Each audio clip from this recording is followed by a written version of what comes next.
Bonjour à toutes, c'est Virginie, nouvelle vidéo avec un nouveau look maquillage. Donc un Art Déco fête en fait ses 35 ans et ils ont décidé de nous sortir un magnifique look inspiré des années folles, donc qui débute en 1920. Donc le look est vraiment magnifique. Je vous présente vite comme ceci. Donc en fait il est très facile à adapter à toutes les teintes d'yeux, donc c'est des couleurs assez neutres.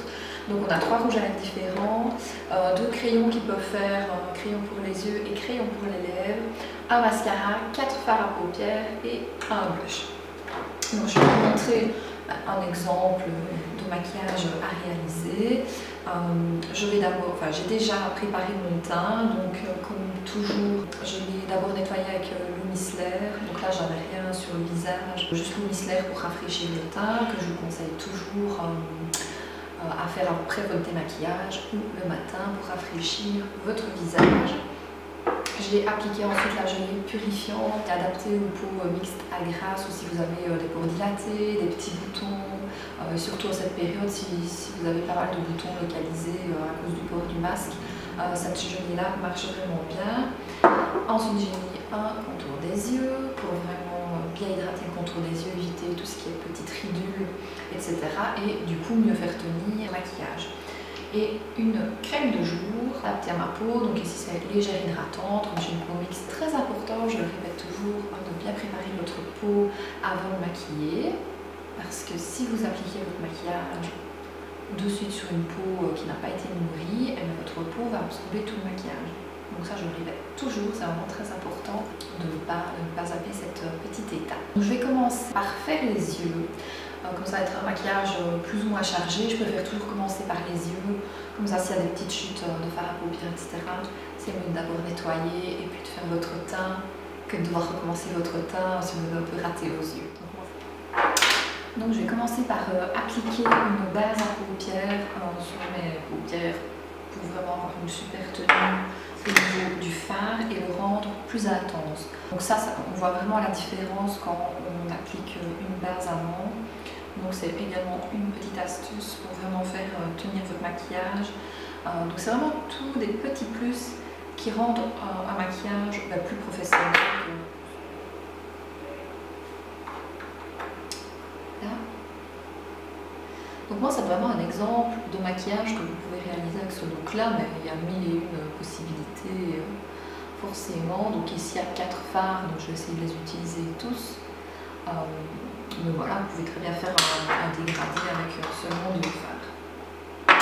Alors, niveau des pinceaux, pour les yeux, voilà un peu les 3 indispensaux. Donc un pinceau plat, un pinceau boule et un pinceau estompeur. Et le plus, ce sera d'avoir un pinceau qui est biseauté. Donc j'aime bien celui-là parce que vous avez la petite brossette plus celui-là. Sinon vous avez le simple biseauté comme ça. Donc ça c'est quand même un panoplie à avoir pour faire un bon maquillage au niveau des yeux. Tous les pinceaux Art Déco ont été rechangés ici récemment. Donc les blancs ce sont les anciens, mais ceux comme ceci ce sont des nouveaux. Et franchement ils sont mieux qu'avant. Alors Art Déco, je rappelle aussi que les fards à paupières sont aimantés et du coup vous savez acheter des petites box pour faire votre petite palette vous-même. Alors, je vais commencer par mettre le plus clair sur toute ma paupière.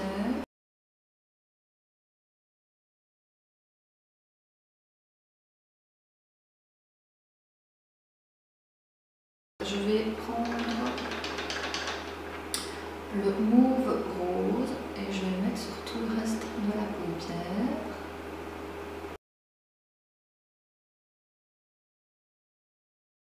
En repère, c'est toujours de prendre les lunettes, le coin de l'œil et de la queue du sourcil et de ne pas dépasser. Et ça, on va pouvoir venir corriger si vous avez dépassé quand vous faites votre teint après.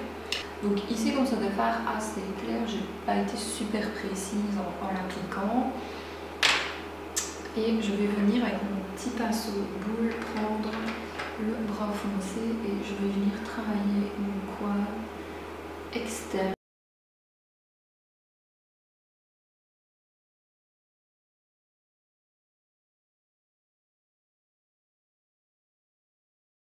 Donc prenez vraiment le temps de travailler votre dégradé.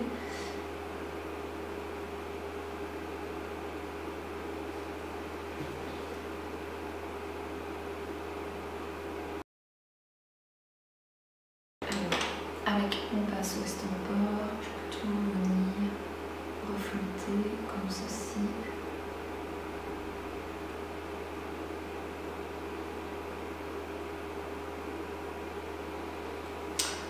J'ai toujours laissé comme ça, je recorrige après s'il faut. Appliquer le vernis en ras avec mon petit pinceau tout fin.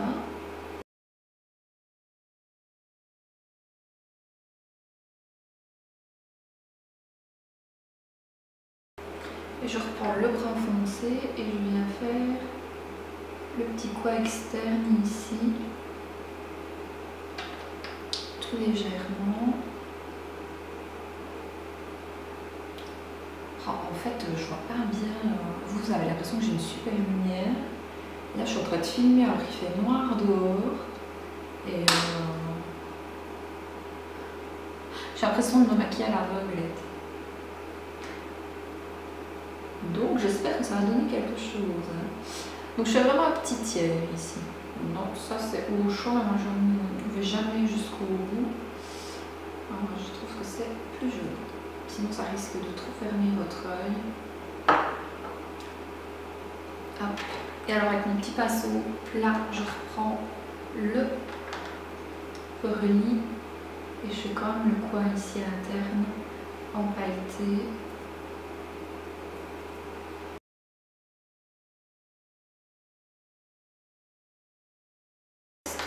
Je vais aussi mettre du pailleté ici sur ma paupière.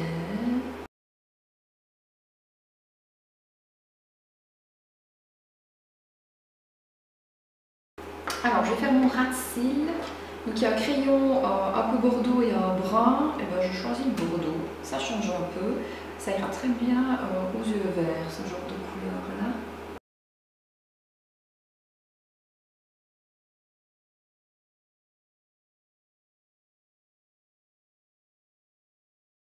Deux bons tiers.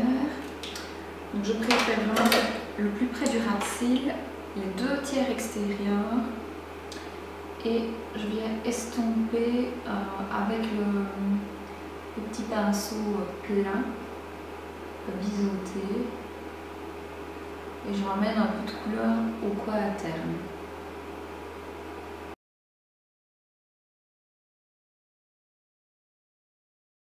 Alors, étape super importante au niveau des yeux, c'est le mascara. Et moi j'aime toujours bien recourber mes cils.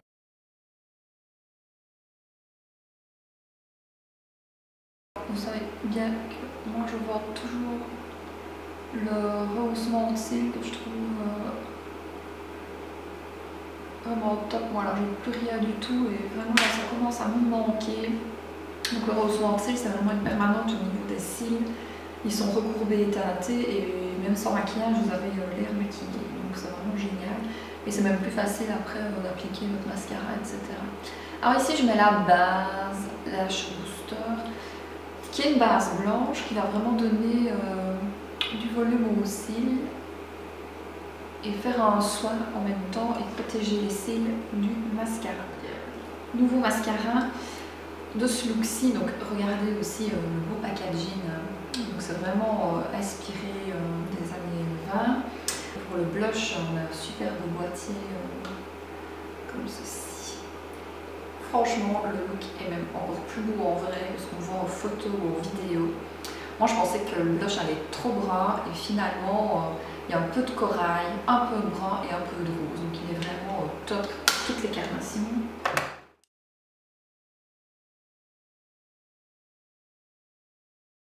Maintenant, les yeux sont faits. Je vais faire le teint et si j'ai envie de rectifier ou d'intensifier mes yeux par après, je le ferai. Bon, ça va quand même être un maquillage chargé parce qu'il y a le rouge à lèvres, etc. Alors maintenant que j'ai fait mes yeux, au niveau du teint, toujours bien appliquer une base de teint. Donc les bases Skin Perfecting Makeup Base. Il y a celle pour les peaux à tendance grasse, donc pour matifier flouter vos pores, etc. Ou alors il y a l'anti-aging qui est adapté aux peaux plus sèches et aux peaux matures. Donc si vous avez déjà des petites rides, pour vraiment flouter les rides, et ça permet vraiment une tenue parfaite du maquillage. Donc ça aussi c'est vraiment une petite astuce, un petit produit en plus et qui va faire toute la différence au niveau préparation de la peau et du teint. Et surtout pour le moment, quand on remet notre masque pour arriver au resto, etc. C'est vraiment des petits plus qui vont vraiment faire mieux tenir votre maquillage. On verra aussi l'astuce pour bien faire tenir son rouge à lèvres. Alors j'adore ces bases-là, parce que c'est vraiment tout velouté comme produit. Enfin, c'est super agréable à mettre.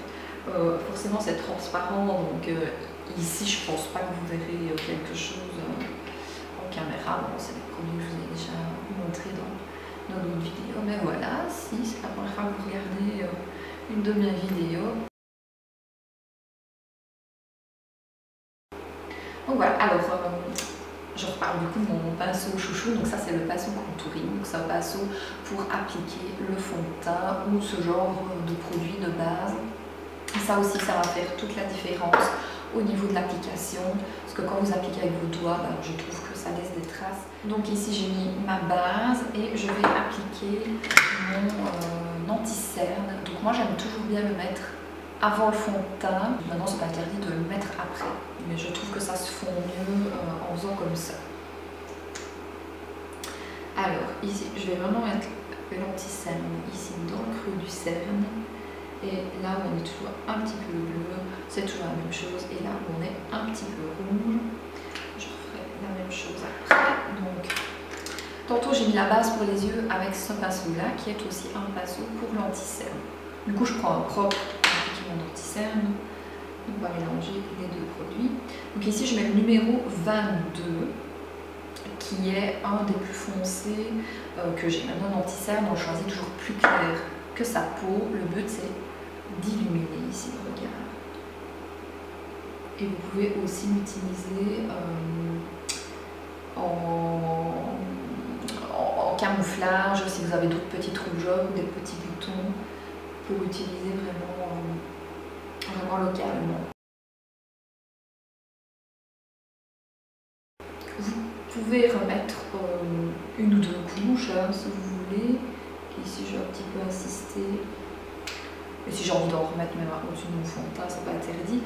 Alors on tapote et on étale. On fait un peu les deux gestes, mais n'étalez pas trop non plus. Il faut quand même que le produit soit concentré. Et je viens bien en ras de cils, mais j'essaye de ne pas effacer ce que j'ai fait tout à l'heure.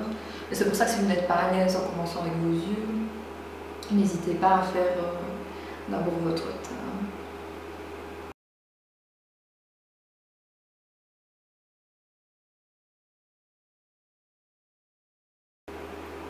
Voilà, de temps en temps, je passe mon doigt parce que je trouve qu'au contact comme ceci de la peau à peau, ça mélange un peu mieux le produit. Alors, je vais aussi légèrement faire ici au-dessus de mon sourcil pour camoufler un petit peu et unifier.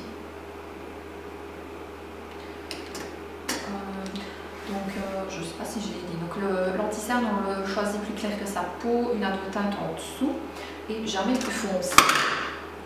Ensuite, je vais appliquer le fond de teint. Donc moi, mes préférés, c'est les HD. Ici, c'est le numéro 52. C'est vrai qu'en hiver, en général, moi, je redescends au numéro 45. Le fond de teint, je vais l'appliquer aussi avec le pinceau concealer. Et j'aime bien mettre le produit directement sur le pinceau. Et on commence toujours, donc je vais mettre quelques petites touches comme ça, par le centre du visage. Alors le fond de teint, vous choisissez le plus proche de la couleur de votre peau. Il faut idéalement ne voir aucune démarcation. Et c'est pour ça que c'est très important d'avoir les bons outils pour le travailler. Donc ici, je vais à la fois tourner et étaler du centre vers l'extérieur de mon visage. Et là aussi, le fond de teint, vous pouvez tout à fait le travailler. en couche. J'insiste un peu au niveau de l'oreille et je descends un petit peu dans le cou pour vraiment tout fondre et qu'on ne voit aucune démarcation.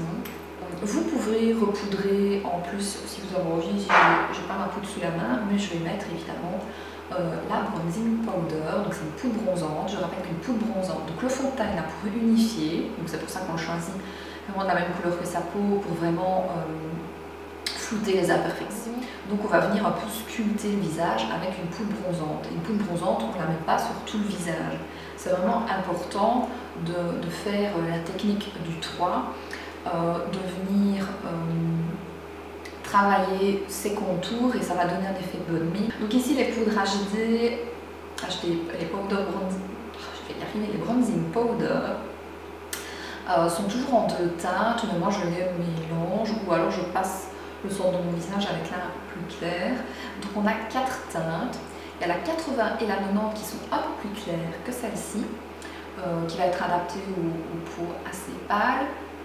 Et la 50, celle-ci, qui peut convenir vraiment à tout le monde si vous ne voulez pas quelque chose de trop foncé. Et elle est légèrement irisée, maintenant ça ne se voit pas. Franchement, ça, on ne se dit pas j'ai mis des paillettes. Et il y a la numéro 30 qui est beaucoup plus foncée. Donc voilà, ici je vais mélanger, donc j'aime bien utiliser un petit kabuki comme ceci. Et je vais commencer par mettre sur ma pommette pour donner un peu de relief du coup. Et je vais redescendre sur mon maxillaire et un peu sur le front, le dessus du front. Donc en fait c'est un peu comme si le soleil avait déposé ses rayons sur mon visage. Voilà, et je pense qu'on voit quand même clairement la différence, que c'est moins plat comme travail.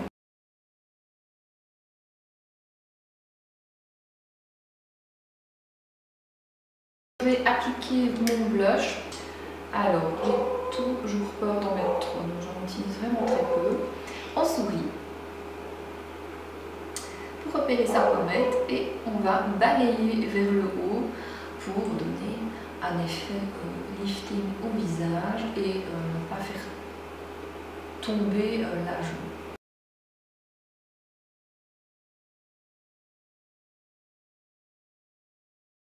Et ici je vais vous montrer du coup les rouges à lèvres.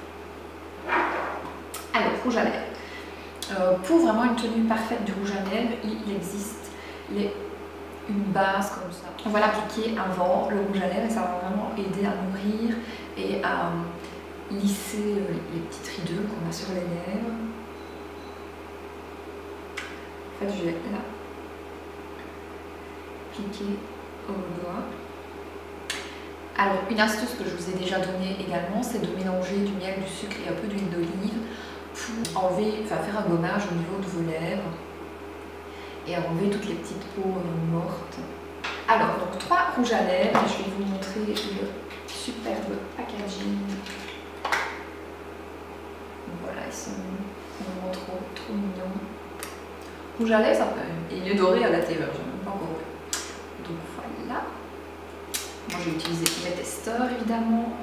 Alors, on a un brun un peu caramel. Maintenant, ici, les textures, ce sont les Perfector Color Lipstick, sont très crémeuses et en fait, c'est pigmenté, mais ça reste naturel. Enfin, je trouve vraiment qu'ils ont une texture super agréable et qui laisse un fini un peu hydratant comme ça sur la peau, sur les lèvres.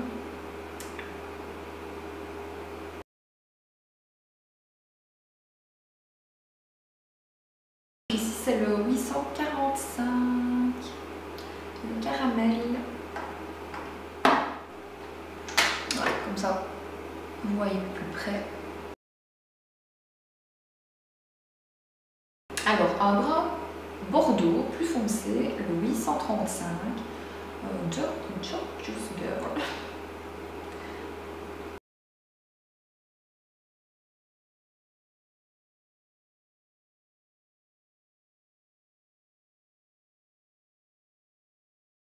Voilà, je recamoufle un peu pour pas que les tons se mélangent de trop. Donc le 819, Confetti Shower. Voilà, là c'est vraiment une couleur très facile à porter.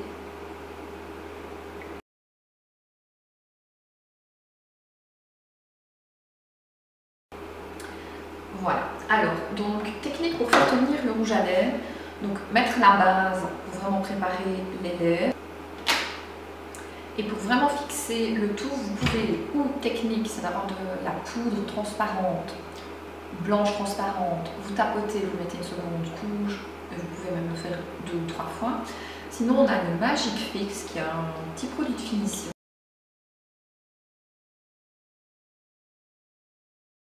Et ça a un petit peu séché. Maintenant, c'est pas un produit à utiliser au quotidien. Je trouve que ça sèche quand même un peu les lèvres.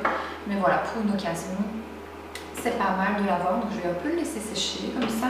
Et je voulais vous montrer quelques touches de finition au niveau du teint. Donc j'ai toujours des poudres translucides comme ça, un peu brillantes. Si vous avez vraiment la peau très claire, elle peut servir de poudre sur tout le visage. Sinon, moi j'aime bien l'utiliser en touche de finition, par exemple ici sous le sourcil, pour donner un effet un petit peu plus glamour au maquillage, aussi au coin interne. Voilà, ça peut aussi servir d'illuminateur ici au-dessus de la pommette, donc juste au-dessus du fard à paupières, du fard à joues. Voilà. Donc ça j'aime vraiment bien, je vais aller au siècle là, avec ce genre de poudre. J'aime toujours bien aussi terminer par le Perfecta Concealer, donc c'est un peu un illuminateur où j'aime bien l'utiliser vraiment l'été comme anti-cerne. Mais alors en retouche pendant la journée, c'est vraiment top comme produit parce que ça va vraiment venir réilluminer le regard. Donc vous pouvez l'appliquer comme ceci, en dessous des yeux. Je ne vais pas remettre là, mais sous le sourcil ça peut le faire aussi. Ici, le long du nez. Voilà, ça c'est vraiment les petites zones principales qu'on cherche à éviter en général. Donc vous pouvez reprendre votre petit pinceau concealer.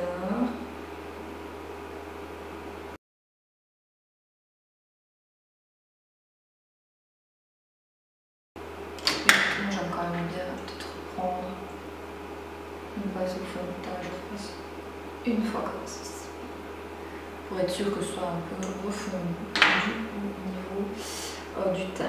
Alors ici j'avais teint mes sourcils il n'y a pas longtemps, donc ils sont encore assez foncés. Si vous désirez les redessiner, si vous avez des trous, etc., je vous conseille vraiment les Brow Duo.